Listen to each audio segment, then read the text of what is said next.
Então, o gestor da nação resolveu se pronunciar, depois da sua dita cirurgia, sobre os acontecimentos lá no Rio de Janeiro. Tentou fazer uma espécie de meia-culpa e não assumiu nada.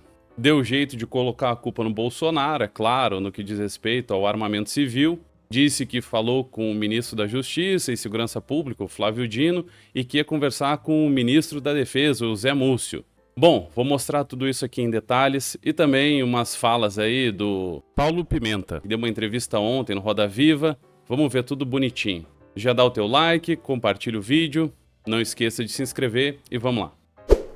Esse senhor aqui, o alcoólatra, vocês conhecem muito bem, resolveu falar na sua live a respeito daquilo que ele não conseguiu resolver durante todos os seus 8 anos de governo, lá de 2003 até 2010. Vou colocar aqui 2 matérias que explicam bem bonitinho o que está rolando. Assiste aí e eu já volto. Em contato direto com alguns responsáveis pelo governo federal lá em Brasília, porque o governo federal deve apoiar nas próximas horas de alguma forma diferente.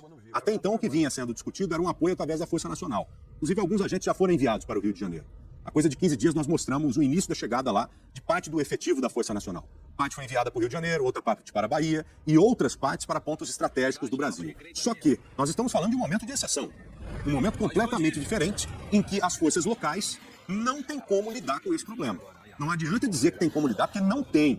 Nós já vimos esse filme em tantas outras oportunidades. Ouvi dizer, ao Paz, que o governo federal se prepara, talvez, para enviar, inclusive, as Forças Armadas. Não como intervenção, mas como apoio. Há essa possibilidade, e já emendo aí, o que o governo federal decidiu que vai fazer em relação ao Rio de Janeiro. O uso das Forças Armadas é, sim, uma possibilidade defendida internamente aqui pelo Palácio do Planalto, mas apenas para ações planejadas. Uma intervenção federal está descartada neste momento, segundo os bastidores interlocutores aqui do governo federal. O que vai acontecer hoje? O governo envia ao Rio de Janeiro membros aqui da Presidência da República, do Ministério da Justiça, para uma reunião que vai envolver governo federal, governo estadual e municipal do Rio de Janeiro e também agentes da Polícia Federal e da Polícia Rodoviária Federal para bater o martelo sobre ações que vão acontecer nos próximos dias. Essas definições, elas são orientadas pelo presidente Lula, então novas definições, novas decisões serão anunciadas nos próximos dias, mas o ministro da Justiça, Flávio Dino, ontem à noite, através de uma rede social, ele já anunciou que o governo vai aumentar ainda mais as equipes federais para auxiliar na segurança pública do Rio de Janeiro. Então o uso das Forças Armadas é sim uma possibilidade que está sendo estudada agora pelo governo federal, mas apenas para ações planejadas. Tudo isso vai ser discutido hoje nessa reunião que acontece no Rio de Janeiro, envolvendo, por exemplo, o secretário executivo do Ministério da Justiça, o Ricardo Capelli, e também o comandante da Força Nacional.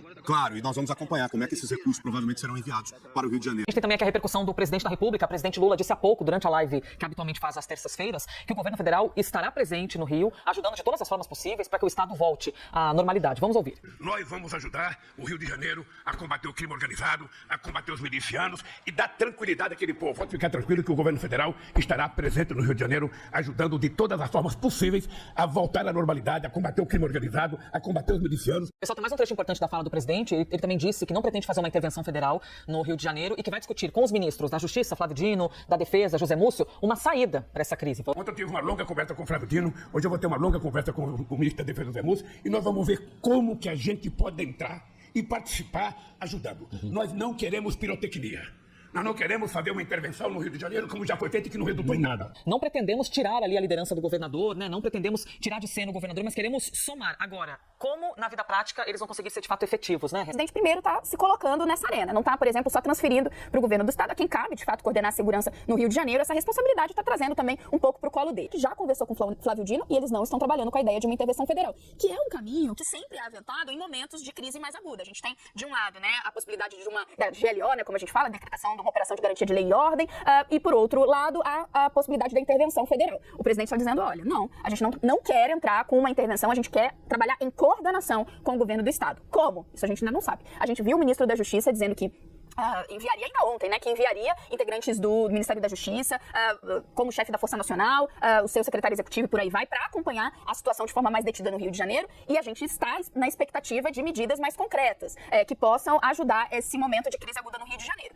Elisa, quero chamar a atenção para um fato que me parece extremamente importante, que você debatia com o Leandro Rezende agora há pouco. Leandro lembrou, olha, a gente está falando de uma atuação das milícias que ela ocorre já há bastante tempo, há décadas. Esse não é um problema novo.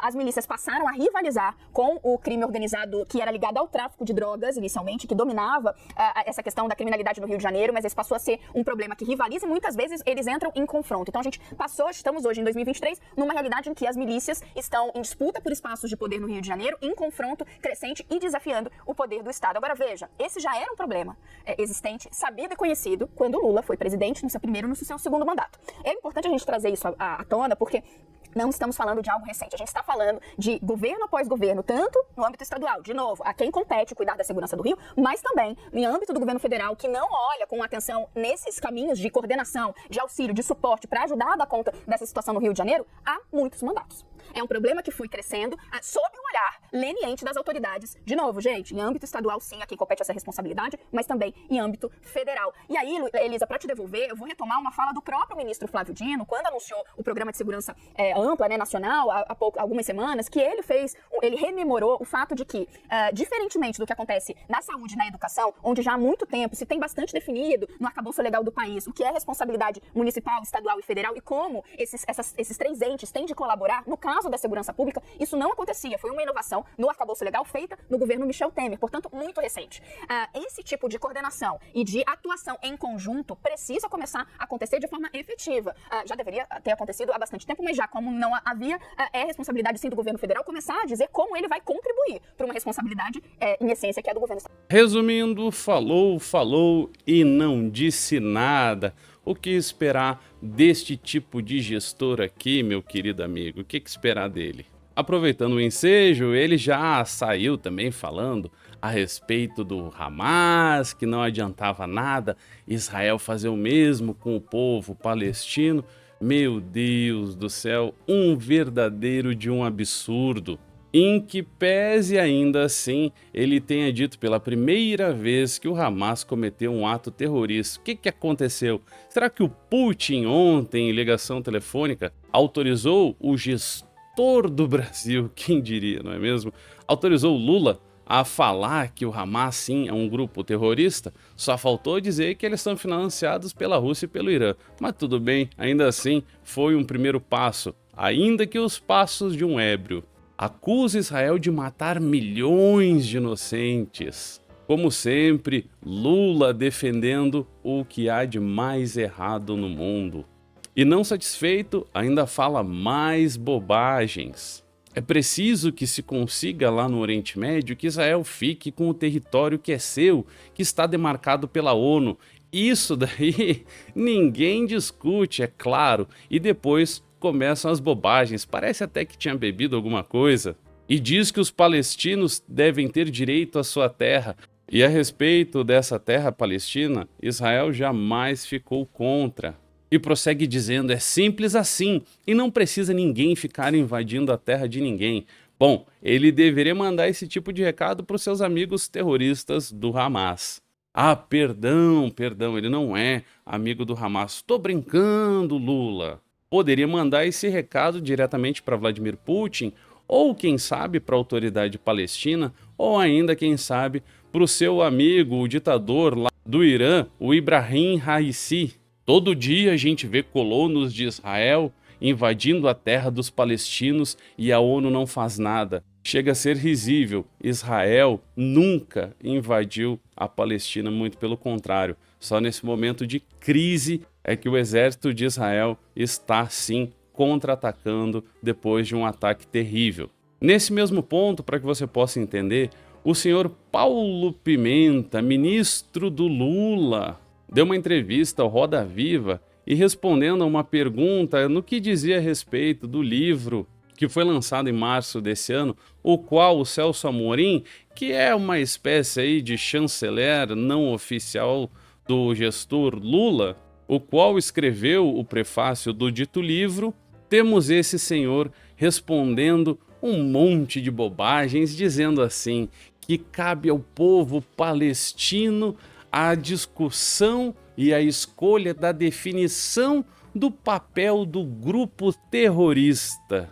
Como se o povo que vive nessa região fosse conseguir de algum modo controlar as pessoas que possuem armas. Falou também, citando um grupo armado que existia na Irlanda do Norte, o IRA, como vai ser o futuro, diz o Paulo Pimenta, o papel do Hamas, se vai mudar. O povo palestino tem que fazer essa discussão. O povo palestino deve ter autonomia para discutir o seu futuro, a sua forma de organização. Bom, não preciso nem dizer que eles não vão se submeter dessa forma às pessoas que vivem na região. E ainda citou Mandela, dizendo assim que o tal do Nelson Mandela ficou 27 anos na cadeia, acusado de terrorismo e se tornou uma das maiores lideranças do século XX. Bom, você quer saber quem é o Mandela? Eu vou te deixar aqui a explicação, não minha, mas do nosso saudoso e falecido professor Olavo de Carvalho. Assiste aí. Vocês já esqueceram do Nelson Mandela, gente? Que também foi feito do nada, da noite para o dia. O sujeito estava na cadeia, foi tirado da cadeia e 3 meses depois estava na presidência da República. Quem tirou o cara da cadeia foi Nelson Rockefeller. Porque Nelson Rockefeller queria a concessão das minas de diamante da África do Sul, as quais eram propriedade do governo. Ele disputava essas minas há décadas, e aquilo era monopólio do Estado, não podia. Daí tira o Nelson Mandela da cadeia, bota o sujeito na presidência, diz, marco histórico, presidente negro, toma lá a concessão da mina de diamante. Foi isso. A missão histórica do Nelson Mandela foi dar a concessão do diamante para o Nelson Rockefeller e depois foi para casa. Não fez nada. O governo absolutamente medíocre, bobo, foi lá só para fazer isso. Quando é que vocês vão deixar de ser bobo, gente? O seu Nelson Mandela divulgou uma nota a respeito de um filme recente feito na África do Sul pelo Leonardo DiCaprio. O Leonardo DiCaprio foi lá e fez um filme sobre o trabalho escravo nas minas de diamante no tempo do apartheid, né? E, muito inocente, achou que o Mandela ia ficar deliciado com o filme. Bom, para a grande surpresa dele, o Nelson Mandela ficou louco da vida e emitiu uma nota oficial dizendo que aquilo é tudo mentira, difamação, etc, etc. Bom, por que ele fez isso? Porque ele tinha a sociedade, tinha parceria com essas firmas do diamante. Não só ele, como o próprio Partido Comunista viveu da exploração do diamante e do trabalho escravo durante décadas. E este filho de uma puta ganhou o Prêmio Nobel da Paz, meu Deus do céu. Onde é que nós vamos parar, né? Quer dizer, diz-me com quem andas, eu tirei quem és. O Brasil é exatamente isso hoje. O Brasil é um servidor de ditaduras genocidas, tá certo? Está alinhado com elas e não abre. Ele tem um amor sem fim por esta coisa, né? Olha, se vocês quiserem mais detalhes sobre esse negócio do Mandela com os diamantes, vocês procurem na revista The New Republic, www.tnr.com, um artigo de um autor chamado Isaac Chotiner, Chotiner. E está lá tudo explicado, essa sem vergonhice, tá certo, deste homem que viveu do trabalho escravo e que hoje posa como sendo o grande herói nacional. Então é isso, meu querido. Não esquece do like, do compartilhamento.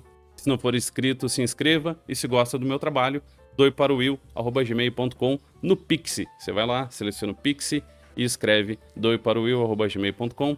Eu te agradeço toda e qualquer doação. Tamo junto, muito obrigado, até outra hora. Valeu, falou, tchau, tchau.